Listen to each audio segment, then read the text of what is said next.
Hello all welcome to విచిత్ర కథలు. So ఈరోజు మనం అక్కడమ్మ ఇక్కడ ప్రీమియర్ షోకి వచ్చామన్నమాట, పీవీఆర్ ఆర్కి సినిప్లెక్స్లో. సో మూవీ కంప్లీట్ అయిపోయిన తర్వాత మూవీ గురించి మాట్లాడుకుందాం. సో ఛానల్కి కొత్తగా వచ్చుంటే ప్లీజ్ సబ్స్క్రైబ్ మై ఛానల్ విచిత్ర కథలు. సబ్స్క్రైబ్ చేస్తుండండి, సపోర్ట్ చేస్తూ ఉండండి. మళ్ళీ మూవీ కంప్లీట్ అయితే మళ్ళీ కలుద్దాం. Until then keep watching. Bye by.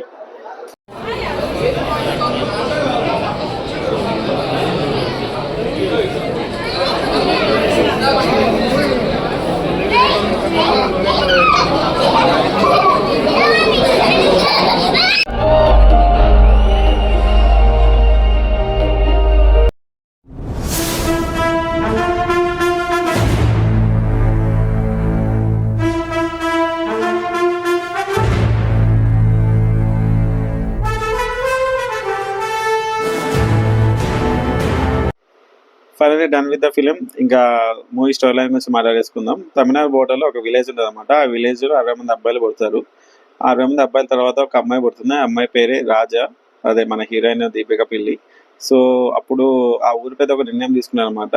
ఈ రాజా అనే అమ్మాయి ఎవరైతే ఉన్నదో ఈ 60 మంది అబ్బాయిలు ఒకరిని పెళ్లి చేసుకోవాలని.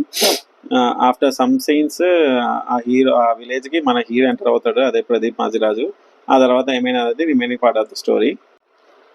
ఇంకా మూవీ పాజిటివ్ గురించి మాట్లాడుకుంటే comedy work real well. Mainly first హాఫ్లో సచ్చ ట్రాక్ కానీ, ఆ తర్వాత వచ్చిన గెటప్ సీన్ ట్రాక్ కానీ చాలా బాగా వర్కౌట్ అయినాయి, హిలేరియస్గా వర్కౌట్ అయినాయి. ఫుల్గా ఎంజాయ్ చేస్తాను అనమాట. Next love track is good, పర్లేదు, ఓకే అనిపించింది. అంటే అంత బోరింగ్గా ఏమనిపించదు, అంత కొత్త కూడా ఏమనిపించదు, ఓకే అనిపించింది అనమాట. కానీ ఇలా కామెడీ అయితే చాలా బాగా వర్కౌట్ అయిపోయింది. సెకండ్ హాఫ్లో కూడా కామెడీ సీన్స్ 2-3 కామెడీ సీన్స్ బాగా వర్కౌట్ అయినాయి. సత్య గారిది అండ్ బ్రహ్మాజీ గారిది ఆ సీన్స్ అయితే చాలా బాగా వర్కౌట్ అయినాయి అనమాట. ఇంకా నెక్స్ట్ వచ్చేసి సాంగ్స్ అండ్ బీజం. సాంగ్స్ అయితే చాలా బాగున్నాయి, బీజం కూడా చాలా బాగా వర్కౌట్ అయిపోయింది. స్టార్టింగ్ టు ఎండింగ్ బీజం is really too good. Cinematography కూడా చాలా బాగుంది, న్యాచురల్గా చాలా బాగా ప్రజెంట్ చేశారు. ఎడిటింగ్ ఈస్ గుడ్, క్రిస్పీగా, అదే మన కోదాటి పవన్ కళ్యాణ్ చేశారు అనమాట. ఎడిటింగ్ కూడా చాలా బాగుంది.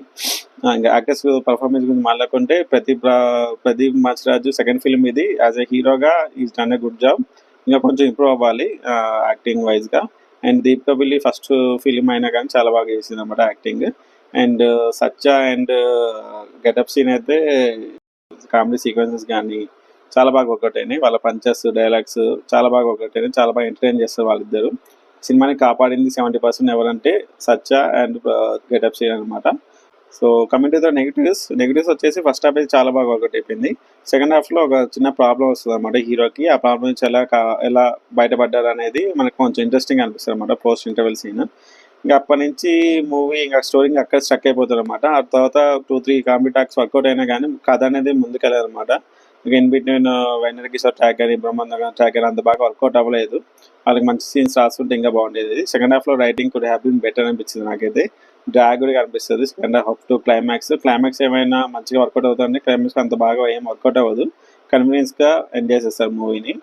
అండ్ ఎమోషనల్గా అంత బాగా కనెక్ట్ అవ్వలేమాట. మంచి స్కోప్ ఉంది ఎమోషన్కి క్లైమాక్స్ రాయడానికి, బట్ అంత బాగా ఇంపాక్ట్ క్రియేట్ చేయలేదు అనిపించింది క్లైమాక్స్ అయితే నాకు. ఇంకా సెకండ్ హాఫ్లో సాంగ్స్ ప్లేస్మెంట్ కూడా అసలే బోరింగ్ టైం నడుస్తుందంటే సాంగ్స్ అయితే బాగున్నాయి, కాకపోతే ప్లేస్మెంట్ వచ్చేసి ఇంకా బోర్ని క్రియేట్ చేశారు అనమాట. ఓవరాల్గా చూసుకుంటే good first half and below average second half. ఇంకా ఫైనల్ వర్డిక్ట్ వచ్చేసి యావరేజ్ ఎంటర్టైనర్. మంచి అంటే ఎంటర్టైన్ అవ్వాలి, ఓన్లీ ఎంటర్టైన్ అయితే చాలు, కామెడీ సీన్స్ ఉంటే చాలు, ఫ్యామిలీతో ఎంజాయ్ చేయాలనుకుంటే you can go for it. వెళ్ళి చూసేయండి, మూవీ అయితే మిమ్మల్ని బాగా ఎంటర్టైన్ చేస్తుంది. మెయిన్లీ ఫస్ట్ హాఫ్ బాగా ఎంటర్టైన్ అవుతారు, సెకండ్ హాఫ్లో కొన్ని సీన్స్ కూడా ఓకే పర్లేదు అనిపిస్తుంది అనమాట. మీకు స్టోరీ స్కీమ్లో ఏమేమి అవసరం లేదంటే you can go for it, లేదా ఓటీటీ కోసం వెయిట్ చేయండి. So that's the review guys. So cinema చూస్తారని ఎంజాయ్ చేస్తున్నా, హ్యాపీగా ఉండండి. మళ్ళీ నెక్స్ట్ వీడియోలో మళ్ళీ కలుద్దాం. By by, take care.